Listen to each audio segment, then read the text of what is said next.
Tuhan siapkan hati kami buat firman-Mu. Hanya di dalam nama Tuhan Yesus Kristus kami berdoa. Haleluya. Amin. Puji nama Tuhan, silakan duduk Bapak Ibu Saudara yang dikasihi oleh Tuhan. Di malam hari ini kita mau belajar. Saya mengangkat kisah tentang bagaimana perjalanan bangsa Israel di dalam Keluaran pasal yang ke-14. Keluaran pasal 14 ayatnya yang ke-15 sampai dengan ayatnya yang ke-18. Kita akan belajar menjadi perenungan buat kita di malam hari ini bagaimana Allah itu adalah Allah yang luar biasa. Dia tidak tinggalkan kita sendiri, Dia selalu ada buat kita semua. Keluaran pasal yang ke-14 ayat 15 sampai 18. Firman Tuhan. Berfirmanlah Tuhan kepada Musa, mengapakah engkau berseru-seru demikian kepadaku? Katakanlah kepada orang Israel supaya mereka berangkat. Dan engkau angkatlah tongkatmu dan ulurkanlah tanganmu ke atas laut dan belalah air itu. Dan belalah airnya. Sehingga orang Israel akan berjalan dari tengah-tengah laut di tempat kering. Tetapi sungguh aku akan mengeraskan hati orang Mesir sehingga mereka menyusul orang Israel, dan terhadap Firaun dan seluruh pasukannya, keretanya dan orangnya yang berkuda, aku akan menyatakan kemuliaanku. Maka orang Mesir akan mengetahui bahwa akulah Tuhan apabila aku memperlihatkan kemuliaanku terhadap Firaun, keretanya dan orangnya yang berkuda. Bapak Ibu Saudara yang dikasihi oleh Tuhan, lihat dari kisah ini. Di sini dicatat bagaimana Firaun bertindak untuk penghabisan kali dan bagaimana perjalanan orang Israel menyeberangi laut Teberau. Kalau Bapak Ibu perhatikan dalam kisah-kisah sebelum di pasal 14 ini, orang Israel itu ada dalam masa perbudakan. Dan di sini kita akan belajar dari kisah sosok hidup bukan hanya bangsa Israel, tetapi kita akan lihat satu sosok yang luar biasa. Biasanya kita kalau di tengah pergumulan, di tengah himpitan, bahkan di tengah masalah yang begitu besar, kadang-kala kita bingung, kita menjadi orang yang takut untuk melangkah, kita menjadi orang yang panik, sama seperti orang Israel. Ketika di hadapan mereka temui hal yang di luar pemikiran mereka. Kenapa? Mereka itu sudah alami pemeliharaan Tuhan. Selama jadi budak di Mesir, mereka ditindas, dan ketika Musa dipakai oleh Tuhan untuk membebaskan orang Israel, mereka itu sudah keluar dari tanah Mesir. Dengan cara Tuhan yang begitu ajaib. Tetapi di tengah-tengah perjalanan yang terjadi apa? Ada jalan buntu. Kenapa saya katakan jalan buntu?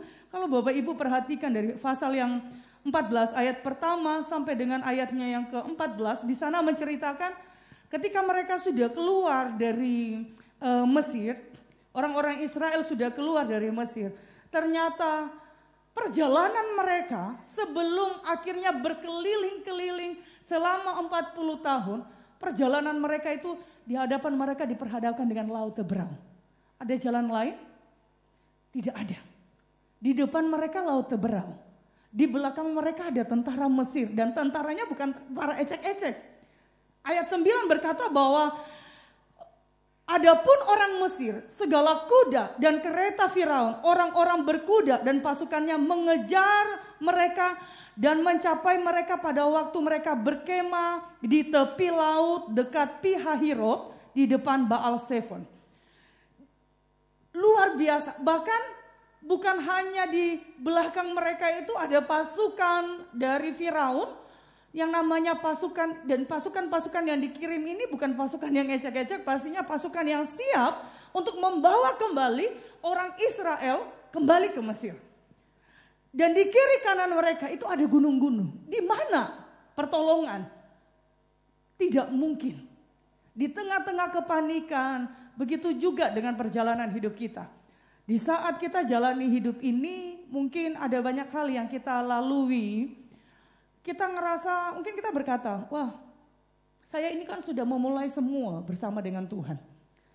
Saya sudah memulai semua bersama dengan Tuhan. Mau mulai usaha, sedang mencari pekerjaan, ketika saya sudah bekerja, sudah memulai usaha, saya libatkan Tuhan. Tetapi kenapa di tengah perjalanan harus saya hadapi yang namanya jalan buntu? Di sini kita akan belajar dari sosok, dari hidup Musa yang begitu luar biasa. Ketika dia beriman kepada Tuhan, benar-benar imannya itu bukan iman yang hanya sekedar beriman. Bukan hanya sekedar ya udahlah saya percaya sama Tuhan. Tidak. Tetapi ada hal yang luar biasa. Kenapa saya katakan luar biasa? Karena Bapak Ibu, ketika orang Israel di dalam ketakutan, di sana dicatat di dalam ayatnya yang ke-10, ayatnya yang ke-10 sampai dengan ayatnya yang ke-11, saya bawa dulu kita ayat 10 sampai 11. Ketika Firaun telah dekat, orang Israel menoleh, maka tampaklah orang Mesir bergerak menyusul mereka. Lalu sangat ketakutanlah orang Israel dan mereka berseru-seru kepada Tuhan. Dan mereka berkata kepada Musa, apakah karena tidak ada kuburan di Mesir, maka engkau membawa kami untuk mati di padang gurun ini? Apakah yang kau perbuat ini terhadap kami dengan membawa kami keluar dari Mesir? Ini fakta Bapak Ibu di ayat 10 sampai 11. Ketika ada hal yang mereka hadapi, ketika diperhadapkan dengan jalan yang secara manusia jalan buntu buat orang-orang Israel, mereka sampai menyalahkan Musa. Sampai mereka berkata bahwa di tengah-tengah ketakutan mereka, di tengah-tengah kepanikan mereka, dikatakan di sini orang-orang Israel itu mereka berseru-seru kepada Tuhan. Tapi berserunya ini bukan berseru minta tolong, tetapi berseru dengan mempersalahkan Musa. Dan kalau lihat di sini, ketika dia mempersalahkan Musa, otomatis dia mempersalahkan bahwa wah kita udah dibawa ke jalan ini kayak gini. Apa nggak ada kuburan? Apa nggak ada kuburan sampai engkau membawa kami ini? Apakah karena tidak ada kuburan di Mesir, maka engkau membawa kami untuk mati di padang gurun? Apakah yang kau perbuat ini terhadap kami dengan membawa kami keluar dari Mesir? Padahal ketika umat Israel dipimpin untuk keluar dari Mesir supaya mereka mengalami yang namanya kebebasan. Tidak lagi tinggal di dalam penindasan. Tapi di tengah-tengah perjalanan untuk sampai ke tempat tujuan yang Tuhan sudah persiapkan bagi orang Israel. Ternyata di tengah perjalanan mereka temui jalan buntu yang ada apa? Ketakutan, menggerutu, bersungut-sungut. Bukankah demikian dengan perjalanan hidup kita? Banyak kali ketika kita sudah percaya sama Tuhan, kita libatkan Tuhan dalam segala hal. Tapi ketika kita di tengah perjalanan, kayaknya kita diperhadapkan dengan jalan buntu. Banyak kali kita takut, tapi dalam ketakutannya kita, bukan kita pasrah begitu saja, tetapi malah kita mempersalahkan Tuhan. Kita mempersalahkan orang-orang yang ada di sekitar kita. Danio aku ndak ikuti. Oh Danio, keren-keren pakai bahasa Jawa ya. Oh salah, pleset gitu. Coba kalau saya nggak dengerin katanya dia. Nggak mungkin saya kayak begini. Coba saya nggak ikuti maunya dia. Saya nggak mungkin kayak begini, alami kayak begini. Tapi apa yang Musa lakukan? Ketika orang Israel sudah dalam keadaan demikian. Rasa-rasanya kalau mungkin jadi Musa, saya mungkin jadi Musa, wih. Tapi inilah firman Tuhan katakan bahwa Musa itu orang yang sabar. Dia sabar memimpin bangsa Israel. Bahkan di sini kita akan belajar, Bapak Ibu Saudara yang dikasihi oleh Tuhan. Dalam perjalanan hidup dari bangsa Israel untuk keluar dari, mereka sudah keluar dari tanah Mesir, mereka sedang ada dalam perjalanan. Ternyata ketika bahaya datang, ketika tekanan datang, mereka itu sering persalahkan Tuhan.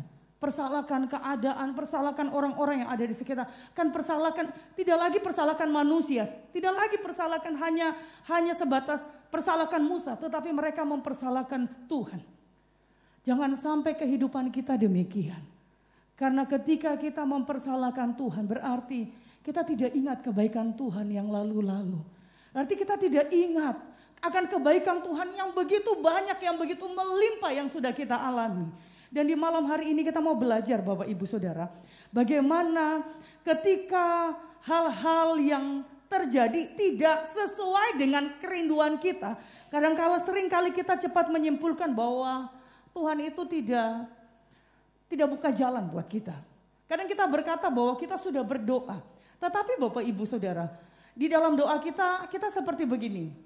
Kalau kita punya masalah biasanya kita punya teman dekat. Kalau Mbak Ayu tadi ngomong, saya tuh gak punya teman. Jadi gak bisa cerita apa-apa. Mbak Ayu, keluarga Eklesia ini adalah keluarga Mbak Ayu. Mbak Ayu gak sendiri. Amin. Mbak Ayu gak sendiri. Cerita, ada apa-apa boleh cerita, boleh sharing. Bapak Ibu Saudara, kalau kita cerita yang penting pemikiran kita, ya wis laku wis cerita gitu ya. Dia mau bantuin saya atau enggak, ya udah saya cerita. Sama halnya kadang-kala kalau kita berdoa, kadang kita gini, yang penting saya sudah doa. Tapi Bapak Ibu, kalau kita lihat dari Musa sampai berkata di tengah-tengah, kalau saya katakan kepanikan dari orang-orang Israel, dari bangsa Israel, bangsa yang baru keluar, yang baru bebas, gimana sih rasanya? Sewenang. Tapi karena mereka tidak dilatih untuk hal-hal ketika ada dalam tekanan, yang mereka tahu ketika ditekan itu mereka ya tetap melakukan apa yang diperintahkan oleh prajurit-prajurit dari orang Mesir ya. Ya kerjakan aja. Waktu tekanan yang berat datang, mereka tidak bisa buat apa-apa. Mereka berkata, oh gak ada jalan. Ngapain kita keluar sampai di sini? Apa di Mesir gak ada kuburan? Kenapa kami harus susah-susah?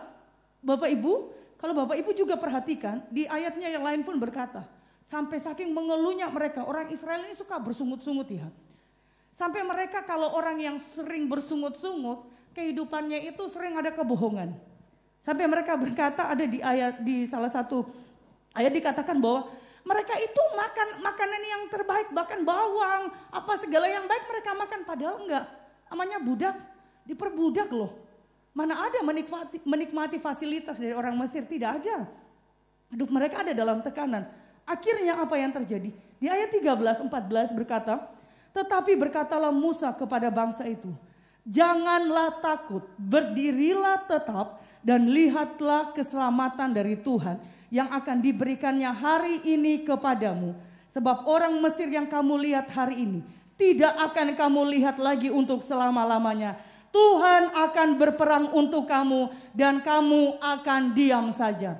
Wah, saya tidak ambil yang di ayat 14, tapi saya ambil di ayat yang ke-13, begitu luar biasanya di tengah tekanan. Apa yang Musa lakukan? Dia mempraktekkan imannya ketika mengiring Tuhan. Dan imannya di sini membuat Musa, Bapak Ibu Saudara, lewat iman dari Musa, membuat Musa atau iman dari Musa mendorong Musa, kata-kata ini keluar, bukan keluar begitu saja, tetapi ini merupakan perkataan iman dari Musa. Dan dari perkataan iman ini mendorong Musa untuk apa? Mencari Tuhan. Jadi ketika ada hal yang terjadi kayaknya jalan buntu, Musa tahu bahwa kalau Tuhan sudah menyertai orang Israel keluar dari tanah Mesir, maka Tuhan yang sama yang sudah membuka jalan, Tuhan akan terus memimpin orang Israel sampai pada tujuan. Itu yang dilakukan, itu yang diimani oleh Musa. Makanya dia berkata jangan takut. Dia katakan jangan takut, kenapa? Fakta. Orang Israel ada dalam ketakutan. Sudah takut bukannya manut, tapi apa? Bersungut-sungut. Banyak begitu orang Israel. Lah Musa diserang kayak gitu. Kalau Bapak Ibu, Bapak Gembala kita serang kayak gitu. Apa yang enggak kalah Bapak Gembala dengan kita semua ketika bersatu? Ya kalah toh. Tapi Musa tidak. Dia tahu Tuhan yang pilih dia. Tuhan juga yang akan memampukan dia memimpin umatnya.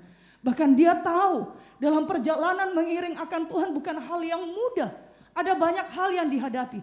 Tapi iman dari Musa mendorong dia ketika tekanan datang. Rasanya tidak ada jalan. Mendorong dia untuk datang mencari Tuhan. Makanya di ayatnya yang ke-15 berkata, berfirmanlah Tuhan kepada Musa, Mengapakah engkau berseru-seru demikian kepadaku? Katakanlah kepada orang Israel supaya mereka berangkat. Ayat 15 bagian A ini berkata, mengapakah engkau berseru-seru demikian kepadaku? Kata berseru-seru di sini, kalau berseru itu sekali, kalau berseru-seru berarti berkali-kali ya. Ketika tekanan datang, rasanya jalan buntu. Ternyata imannya Musa itu mendorong dia untuk datang mencari Tuhan. Dan dia tahu bahwa ketika dia datang kepada Tuhan, dia tahu dia datang pada alamat yang tepat. Amin. Kalau kita ada di dalam tekanan, ada banyak orang berkata seperti ini. Ada banyak bukan berkata, lakukan. Ketika ada dalam tekanan, bukannya datang cari Tuhan, tetapi selalu ketika ada dalam tekanan yang dilakukan apa? Mohon maaf, di keluarga eklesia pasti tidak ada. Amin. Nih, biasanya yang dilakukan bukan berseru kepada Tuhan, tetapi menyuarakan persoalannya di mana? Di medsos. Kira-kira temukan jawaban di medsos atau pasang status gitu. Temukan jawaban, nggak ada. Orang malah semakin tahu apa yang kita alami, ya enggak? Saya tidak berkata bahwa medsos itu enggak boleh digunakan. Ya supaya orang juga tahu keadaan kita boleh. Tapi tidak semua persoalan kita, apalagi persoalan rumah tangga, kita suarakan di medsos. Tidak ada jawaban Bapak Ibu Saudara. Dan kalau kita datang, kalau kita punya masalah, mungkin kita datang kepada orang-orang yang mungkin kita rasa dekat. Tapi apakah ada jawaban yang kita temukan? Mungkin kita bisa merasakan ada keringanan. Kenapa? Karena kita udah cerita gitu, kayaknya sudah agak plong gitu ya. Tapi saya mau katakan lewat firman Tuhan. Kalau tekanan datang, jangan takut. Teruslah beriman kepada Tuhan. Kenapa? Firman Tuhan katakan bahwa kalau kita tidak takut, kita tetap berdiri tegap. Kita akan melihat, bukan hanya sekadar melihat, tetapi kita akan mengalami keselamatan yang dari Tuhan. Tekanan yang hari ini kita alami tidak akan kita lihat lagi. Kenapa? Tuhan turut bekerja. Makanya kalau kita lihat di selanjutnya, Roma pasal yang ke-8 ayatnya yang ke-28. Kalau kita ngomong wah Tuhan turut bekerja, berarti kalau habis doa ya sudah saya diam aja. Kan Keluaran pasal 14 ayat 14 berkata Tuhan akan berperang untuk kamu dan kamu akan diam saja. Tidak kayak gitu ceritanya. Roma pasal 8 ayatnya yang ke-28 berkata, kita tahu sekarang bahwa Allah turut bekerja dalam segala sesuatu untuk apa? Mendatangkan kebaikan bagi mereka yang mengasihi Dia, yaitu bagi mereka yang terpanggil sesuai dengan rencana Allah. Bapak Ibu, sejauh mana sih pengertian kita ketika ayat ini datang? Allah turut bekerja. Yang bekerja siapa? Yang bekerja siapa? Yang bekerja siapa? Dari ayat ini loh Bapak Ibu. Yang bekerja siapa Bapak Ibu? Ya Allah dan kita, bukan Tuhan saja. Jadi waktu tekanan datang, jangan kita ngomong, ya kan saya sudah doa. Saya sudah doa, itu usaha saya. Tidak berhenti di doa. Tuhan mau ada tindakan dari kita. Makanya kalau kita tahu bahwa Allah turut bekerja dalam apa? Segala sesuatu, itu bukan cuma satu orang toh, bukan Allah toh yang kerja. Tapi kita juga.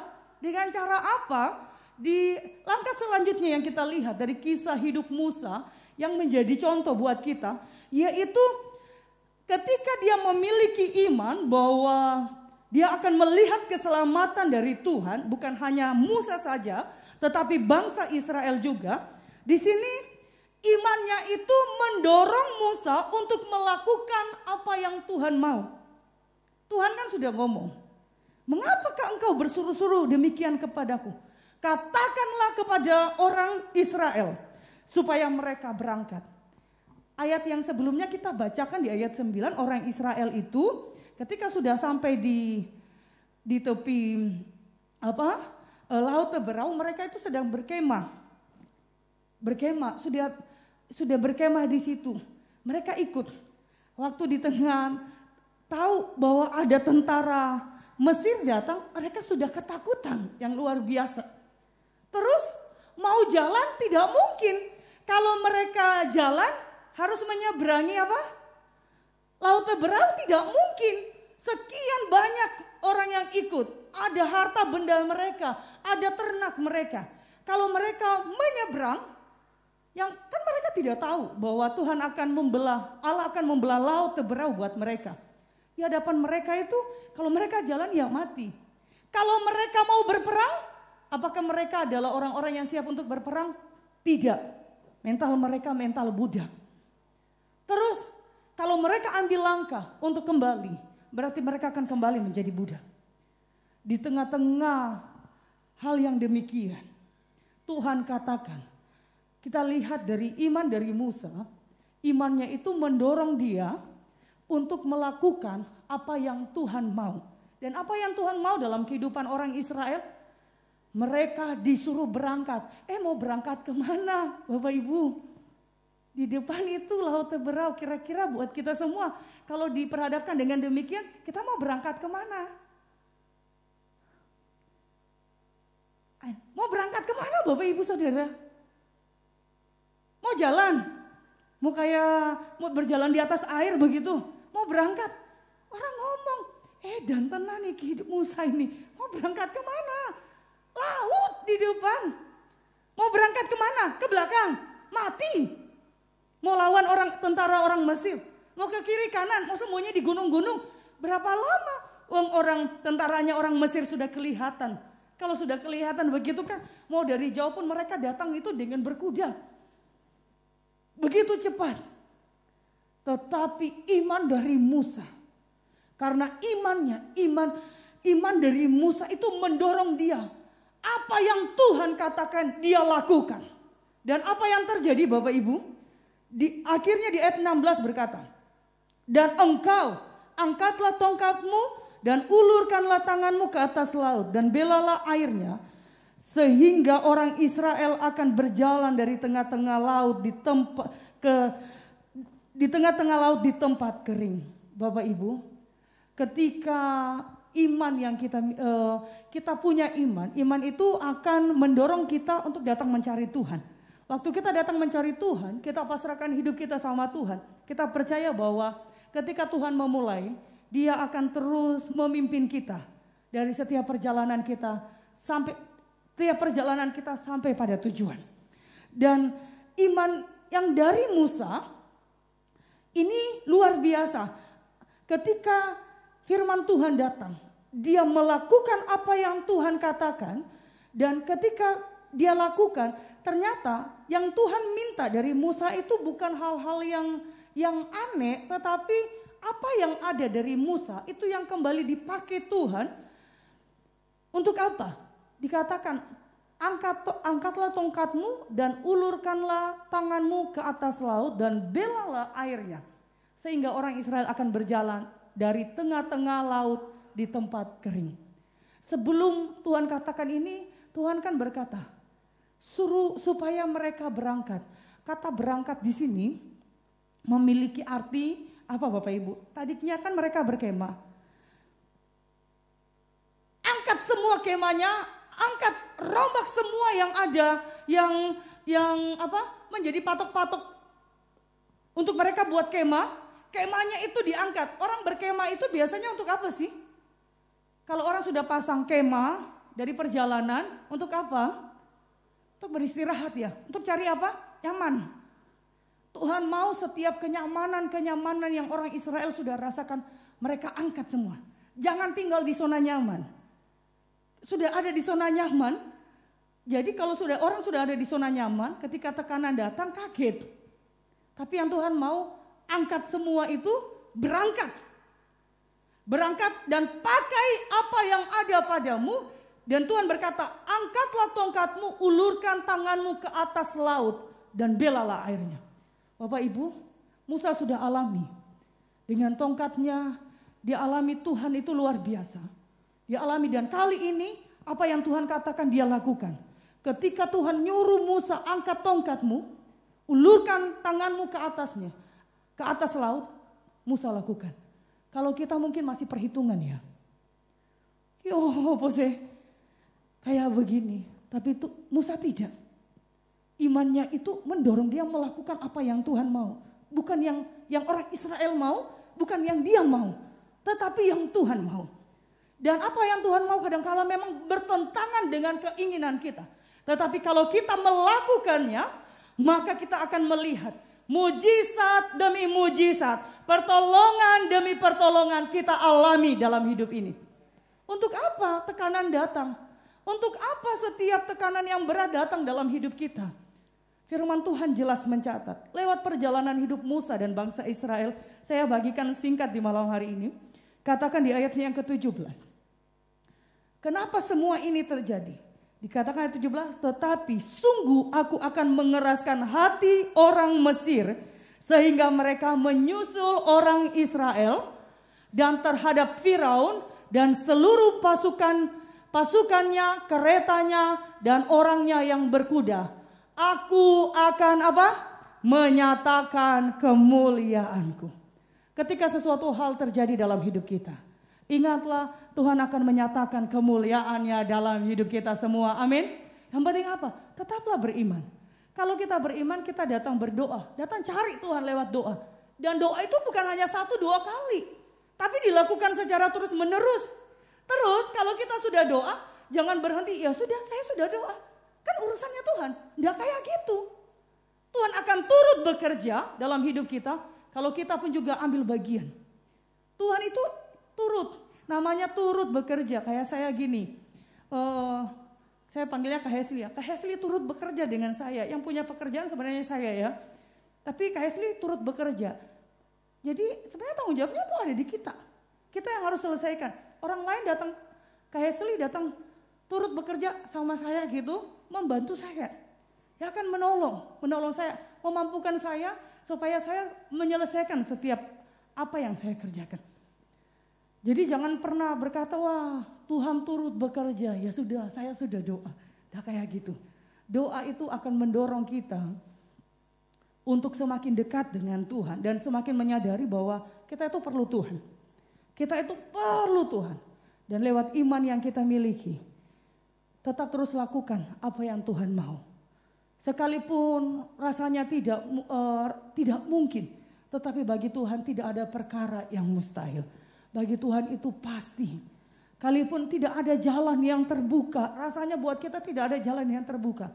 Tuhan sanggup membuka jalan yang tidak mungkin. Jadi mungkin bersama dengan Tuhan. Kenapa? Semuanya kembali apa? Kalau tekanan datang dan kita tetap bertahan, kita tetap kuat, iman kita tetap kuat, maka dari semuanya itu tujuannya untuk apa? Supaya Tuhan menyatakan kemuliaannya. Dan di sini akan kita lihat lagi di ayat 18. Mohon pemain musik. Ayat 18. Maka orang Mesir akan mengetahui bahwa akulah Tuhan apabila aku memperlihatkan kemuliaanku terhadap Firaun, keretanya dan orangnya yang berkuda. Sampai akhirnya di ayat 19 berkata, kemudian bergeraklah malaikat Allah yang tadinya berjalan di depan tentara Israel, lalu berjalan di belakang mereka. Dan tiang awan itu bergerak dari depan mereka, lalu berdiri di belakang mereka. Padahal Bapak Ibu, tiang awan dan tiang api itu selalu ada mengikuti perjalanan hidup orang Israel. Tapi di tengah persoalan, tengah tantangan yang berat, tekanan yang berat buat mereka kayak mereka tidak alami, tidak mungkin ada jalan yang terbuka. Mereka meragukan kasih Tuhan. Malam hari ini kita diingatkan di tengah-tengah tekanan, di tengah penderitaan atau pergumulan Bapak Ibu. Mungkin Bapak Ibu yang sedang punya usaha. Bapak Ibu sudah buka usaha dan ternyata mungkin saat ini Bapak Ibu alami sesuatu yang kok kayaknya gak ada pembeli ya. Kok kayaknya kayak begini kok gak bisa jalan terus ya. Lewat firman Tuhan mengingatkan kita. Teruslah beriman bahwa kita akan melihat keselamatan daripada Tuhan. Teruslah beriman dengan terus. Dan iman itu akan mendorong kita untuk datang terus sama Tuhan. Dan iman kita akan mendorong kita, memampukan kita untuk terus melakukan apa yang Tuhan mau. Tidak mungkin, tapi lakukan apa yang Tuhan mau. Kalau Tuhan katakan jalan terus Bapak Ibu. Hari ini tidak ada pembeli mungkin ketika kita buka usaha. Apakah Bapak Ibu tidak yakin bahwa Tuhan sanggup mendatangkan pembeli-pembeli di tengah-tengah usaha kita? Atau mungkin ada usaha apapun itu. Apakah Tuhan tidak sanggup untuk mendatangkan nasabah-nasabah buat usaha kita? Tuhan yang kita sembah adalah Tuhan yang luar biasa. Tidak ada hal yang tidak dapat dilakukan. Semua Tuhan dapat lakukan buat kita. Dan tujuannya kembali kita akan menyaksikan kemuliaan Tuhan dinyatakan dalam perjalanan hidup kita. Sama-sama kita bangkit berdiri Bapak Ibu. Kaulah segalanya ya Tuhan di dalam kehidupan kami. Haleluya. Terima kasih Tuhan. Haleluya. Kaulah segalanya di dalam hidupku. Di dalam hidupku. Terima kasih ya Tuhan. Kebenaran-Mu itu bagian hidup kami Tuhan.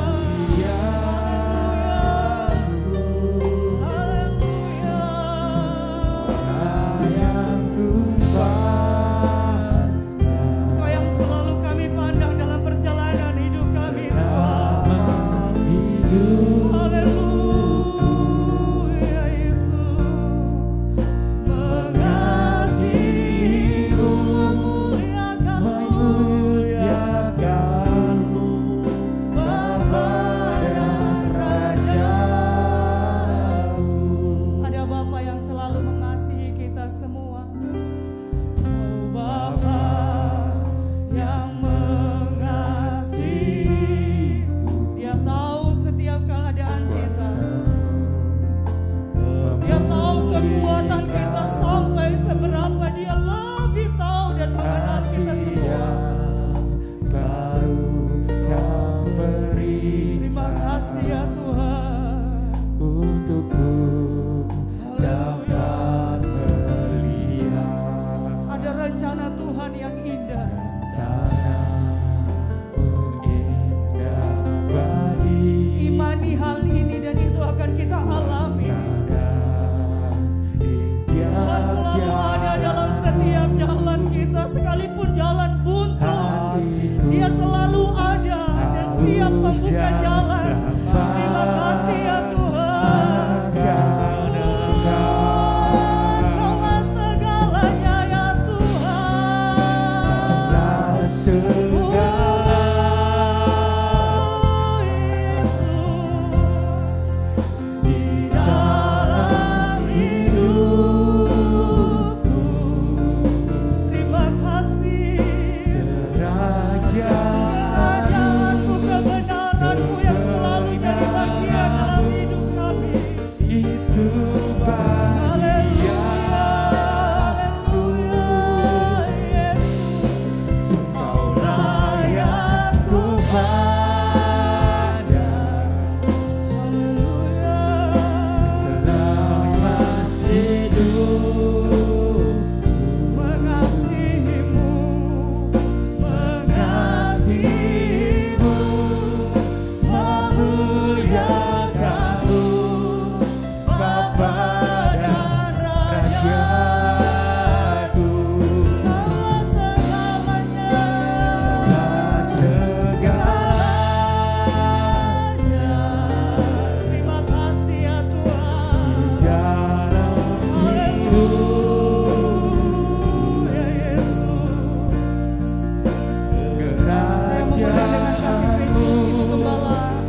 rajaku,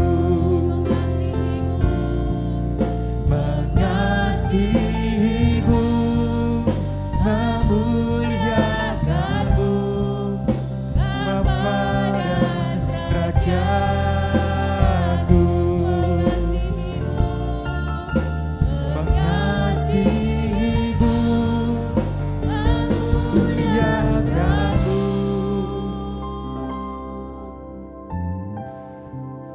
Bapa dan Rajaku. Haleluya, haleluya. Haleluya, haleluya Yesus. Haleluya Tuhan. Terima kasih Yesus, terima kasih Tuhan. Terima kasih. Haleluya, haleluya, haleluya. Engkau baik Yesus, Engkau baik. Haleluya. Haleluya, haleluya, haleluya. Haleluya. Terima kasih Yesus, terima kasih. Haleluya. Terima kasih. Terima kasih. Kami bersyukur Tuhan, berterima kasih Tuhan atas firman yang telah disampaikan Tuhan. Kami ingin memiliki iman yang kuat seperti Musa Tuhan. Karena kami percaya Tuhan, dengan iman yang tua Tuhan, segala permasalahan, ketakutan kami Tuhan, Engkau yang akan membukakan jalan Tuhan. Mujizat-Mu terjadi dalam hidup kami Tuhan. Terima kasih Tuhan, terima kasih. Ibadah yang diberkati Tuhan malam hari ini Tuhan. Engkau berkati Tuhan, para pelayan-pelayan yang telah melayani Engkau pakai tambah hari tambah heran Tuhan. Engkau berkati pula umat-Mu yang telah datang di malam hari ini Tuhan Yesus. Kami bersyukur berterima kasih Tuhan Yesus. Kami akan akhiri ibadah ini Tuhan. Sebelum kami pulang kami akan menerima berkat yang daripada Tuhan. Terimalah berkat dari Allah Bapa, cinta kasih dari Roh Kudus, penyertaan penghiburan dari Tuhan Yesus menyertai kami hari ini sampai Tuhan Yesus datang untuk kali yang kedua. Kami terima berkat ini hanya di dalam nama Tuhan Yesus Kristus. Haleluya. Amin. Selamat malam Tuhan.